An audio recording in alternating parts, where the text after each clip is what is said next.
Welcome to your Farm and Home Show. My name is Joanna Coles, and this morning we're visiting with Jason Phillips. He's a Simpson County Extension Agent for Agriculture and Natural Resources, and today we're going to talk about gardening. Oh yeah, we've been inside all winter, and now it's getting warm, and we're ready to get outside and do things.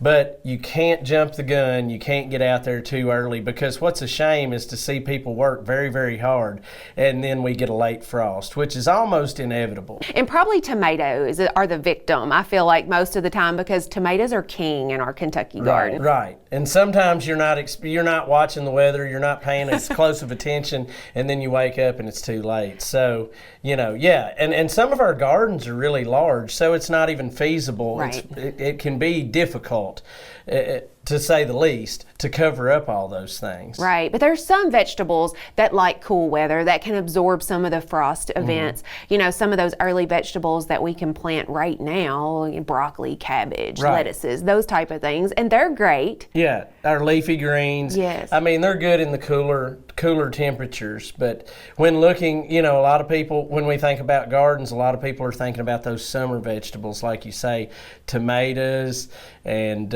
all those cucumbers, squash, peppers, zucchini, peppers. So Jason, if people aren't familiar with gardening, with food costs that are high, I think more people this year are probably going to look to growing their own gardens, but if they don't have experience, how can we help? There's lots of reasons, too, that I hear. Obviously, food costs are one. Some people can't find the varieties or the types that they're looking for. There's lots and lots of reasons, and of course, self-fulfillment out of planting your garden and then getting to harvest that, knowing exactly how you raised it and how you grew it. But we've got lots of publications available to folks as you're learning to garden, and then as you continue to garden. ID 128, Home Vegetable Gardening in Kentucky, is a tremendous resource, and it covers anything that you would want to know about gardening, from those cool season crops that we've discussed into the summer months, not just planting and planting, but also then care for those plants throughout the season. Yeah, because if you're going to plant squash, you're probably going to run into the squash bug, and those type of things, and you need to know how to prevent, or maybe how to take care of it if you do see those. Yeah, and so I would encourage people too, if you do see bugs or potential disease issues in your garden, that's what we're here for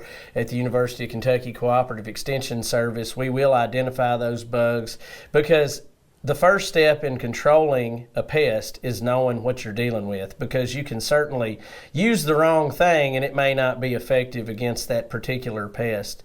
So we want to, number one, identify that pest, and we've got plant disease diagnostic services, insect identification services, so we can help you throughout the growing season. One thing that I want to tell you is when I first started gardening, one of my biggest failures is the fact that I didn't use anything for weed control.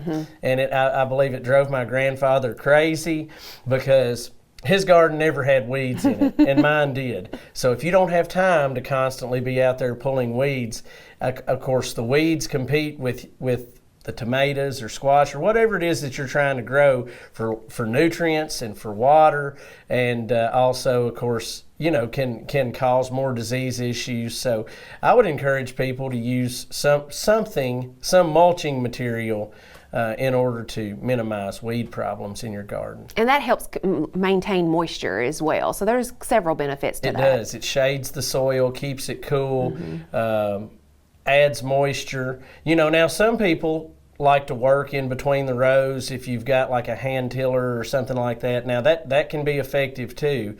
Of course, you can use lots of different materials, straw, you can use newspaper. I like to use newspaper in smaller garden spots with straw on top of it. And of course nowadays all inks are soy based, so even if it's color paper, you don't have to worry about that. Depending on what it is that you're trying to grow, we need to know exactly what we're working with in terms of pH, in terms of nutrients, and you're going to learn all that information through a soil test.